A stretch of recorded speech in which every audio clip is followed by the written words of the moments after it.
Right, what I'm doing currently is going through the switch test to find out why the game is scoring on its own. So, ball's out of the trough. We can just test that one, we'll drop it in. So 33, that's right. Throw it out, that's a 0. Right, so let's check this star. That needs quite a poking, so that one wants adjusting. Left star. Left in lanes, they're fine. Right in lanes, they're fine. Right star. So with this band on, it shows that we've got a switch on the left sling, so that needs looking at. Right, so right sling, do the targets.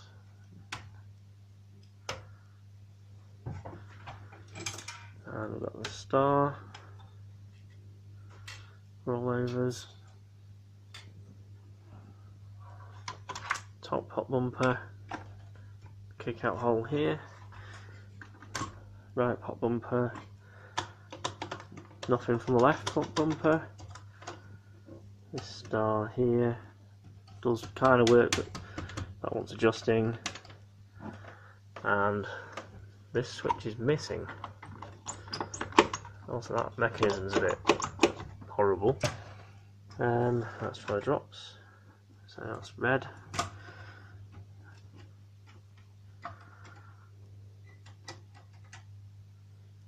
Seems you can only detect one at a time.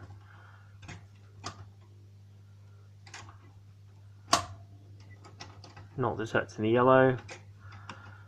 Not detecting the blue.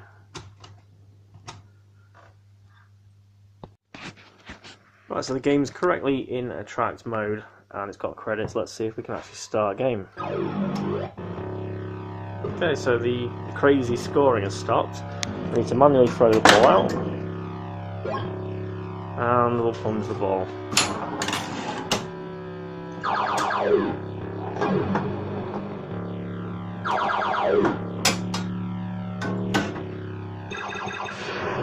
Excellent, seems to be okay.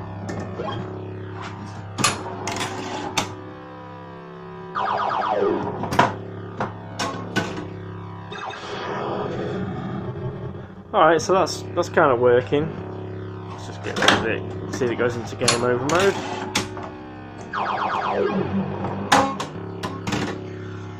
So as long as we've got a couple of switch issues, we've got some lamp issues to deal with. As you can see, there's not very many fully working. I mean, some of them are probably bulbs and bulb holders. It's actually working and scoring properly, it's in the track mode properly. We've got that, we call this kicker thing over here on the left. That doesn't do anything at the moment, there's no switch and the mechanism's jamming. What we need to do though is get the solenoids fixed. It gets halfway through the solenoid test and it blows the fuse, so there's something completely shorting out, so we need to find out what that is. I'm trying to get this horrible label off the front. I don't know why someone stuck this on. I've tried heating it up a bit with a hot air gun, it's not doing anything, so I've just soaked it in some isopropyl alcohol, rubbed it in with a cloth. That's not doing much either, so I'm going to have to do it a few times I think, try and soak it in as much as I can. See if we can get some of that glue dissolved. Yeah, I don't know why someone's done that. There we go, that's looking a little bit less hideous now, but still needs quite a bit of work. That coin door needs a bit of an overhaul. Right, I'm just piecing together the playfield. We've also got major flipper problems to sort out. This plastic should not be on this side, it should be the other way up on this side, and this one's obviously missing entirely. I've just located the spinner. I'll just put that on, put these missing posts in to screw that down, and attach the spinner to the switch underneath. Still got to deal with this thing, that doesn't work. Right, I found this plastic bit here, which goes here. We're missing 2 posts over here, and also there should be, I think it's a clear plastic piece that goes in between here, so it's like a ball guide. I think that's missing as well. We've got this one-way gate here which goes on here somewhere, so we need to find this clear plastic piece and, well, one of these. So I might have to buy a plastic set unfortunately, which is very annoying, but let's see what we can do. Right, I'm going to revisit the flippers. So This flipper has a coil soldered on and the rest of the mechanism is missing. EOS switch wiring's coming off. And this one has a mechanism, not too bad, but the coil is destroyed.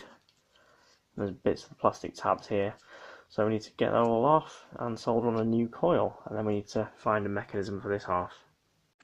So we've got a new coil on this flipper, and I had enough spare old crappy bits to make up a working mechanism there, hopefully. This one's got a bat stuck in it, that's why it was all bent up on the playfield, because sometimes you're trying to rip it off. So I'm not sure I'm going to get that off. Might have to cut it. I was just checking out the coils to find the short, and this one here, let's get a good connection on there. It's showing a dead short. So what I'm going to do is I'm just going to snip that diode off and see if that's the diode that's causing the problem.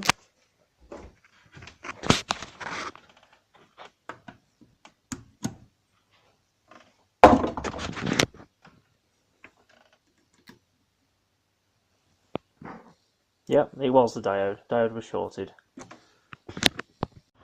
Right, so progress update. We've sorted out the coils here. I've sorted out the short on this coil.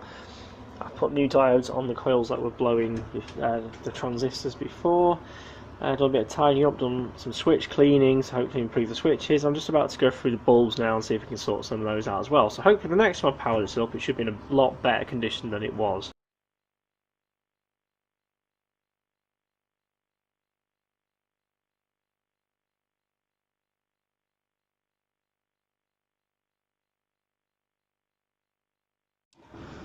Yeah, I've just measured it on my meter, and Q10's a dead short, which is annoying because that is one I actually replaced earlier, so that shorted diode killed it a second time. So remember, always check your diodes. I'll go and get it on the bench and replace that. Right, here's a status update. So I'm doing a lamp test. As you can see, most of the lamps are working. Still a few to sort out. We've got the player free one in the back box. Now I think someone's cut the wire to that one, so you know, the previous owner of this machine seems to love cutting wires for some reason, no idea why. I'm just going through and sorting out some GI, so I was dealing with the GI on this side, also adjusting the switches for that sling, and also gluing up the hole for that, putting a matchstick in and glued it in to stop that post there from wobbling, so we'll re-screw that in shortly once that's dry. I'll carry on going through and sorting out GI and so on. But it's nice to see most of the lamps working now. Yeah, we've still got a short on the coil circuit as it blew that 1 amp fuse yet again. So I'm not sure what's going on there. Okay, and here's the machine with all the general illumination done. Let's try it in the dark. And again.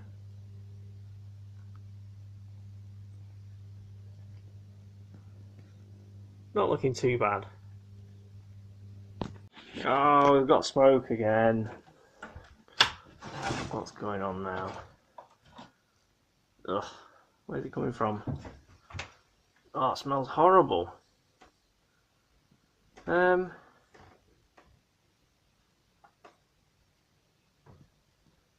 can't see where it's coming from. Okay, here it is.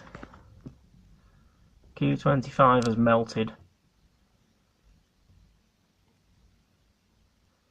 Brilliant. These lamp sockets are a bit of a pain in the bum. Well, the cabin stinks of burning SCRs now. I've got a door open, the fan's blowing, and I've left it like for half an hour. It still absolutely stinks in here. Anyway, the coil problem's driving me insane. The fuses keep blowing. I've measured the resistance on all the coils, and they all seem normal. So rather than putting a fuse in, I'm going to stick my multimeter across it, power up for a bit, and see if it's drawing any idle current, like there's something leaking. So we'll check that out. There's got to be something funny going on. Well, surprisingly, it's not actually drawing any current at idle. So I've started a game, it kicked the ball out successfully. I saw it go up to about 1.5 amps when it kicked. Now, that's normal. That's why it has a slow blow fuse, so that when you get the current spikes, it doesn't blow immediately. There must be one of the coils, at least on here, that's doing something silly. So what I need to do, I'm going to put it on max mode so I can see what the maximum current run is. I'm going to have to basically carefully activate each solenoid, one at a time, and eventually hopefully something shows up as a high current draw. And I also need to be ready to switch it off quickly in case something does short out and start smoking, because obviously with the meter across the fuse this has got a 20 amp fuse in it rather than the 1 amp that should be there, so I really don't want anything to go wrong, so I've got to be very careful here. Right, I've found the solenoid problem now. So I had the multimeter connected across that fuse there, and I went through, fired all the coils one at a time while in game, and the fuse blew down here, which is a 5 amp fast blow for the 43 volt. So we exceeded 5 amps current. Now what it was the slingshots. On further investigation, I've actually realised it's got the wrong coils in the slingshots. So the Wally who previously owned this and put all sorts of hacks and wiring bodges has also put some wrong coils in. Now, to be honest, I probably should have checked them, but I didn't really think. It was fitted in, it looked like it was right, it was wired up, so kind of assumed it would be okay, but no, wrong coils, so I need to order the correct coils. For now, I'm going to have to disable those slingshots by desoldering the ground wire.